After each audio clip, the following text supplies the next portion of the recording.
ফুলকপি রান্না, পাতলা একটা ঝোল করেছি নিলে আর কি বলবো। আসসালামু আলাইকুম, কেমন আছেন সবাই? আশা করছি আল্লাহর রহমতে সবাই সুস্থ আছেন, ভালো আছেন। আমিও আলহামদুলিল্লাহ বেশ ভালো আছি, তবে একটু ঠান্ডা লেগেছে। তো একটু ঠান্ডা লেগেছে দেখেই খুব ইচ্ছা করছিল শীতল শুটকির ভর্তা খাই। তো এটা হচ্ছে শীতল শুটকির ভর্তা, তবে আমি কাঁচা মরিচ দিয়ে ভর্তা করছি। কাঁচা মরিচ দিয়ে ভর্তা করলেও ভর্তাটা কিন্তু খেতে অসম্ভব মজার হয়। বিসমিল্লাহ।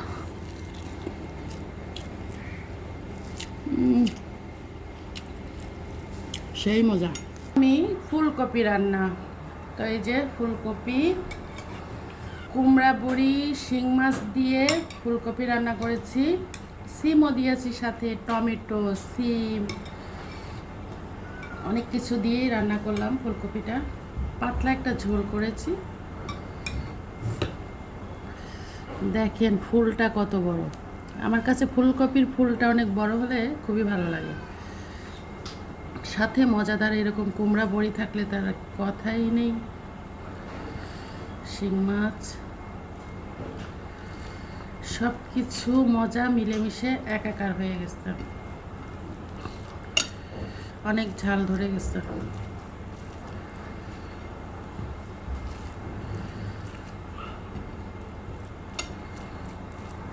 এই ফুলকপি আস্ত খেলে মজা বেশি, রস টইটুম্বুর।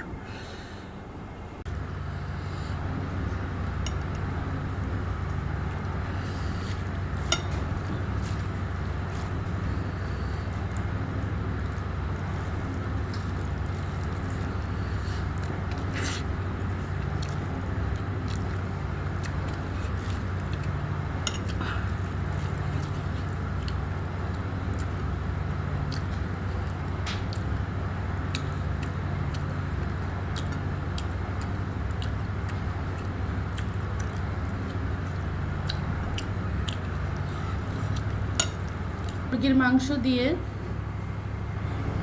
চামড়া,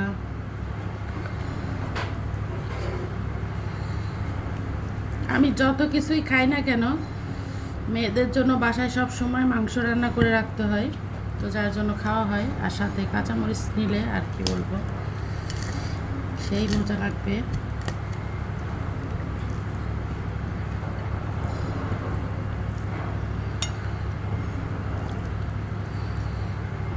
এই যে চামড়া আর আলু,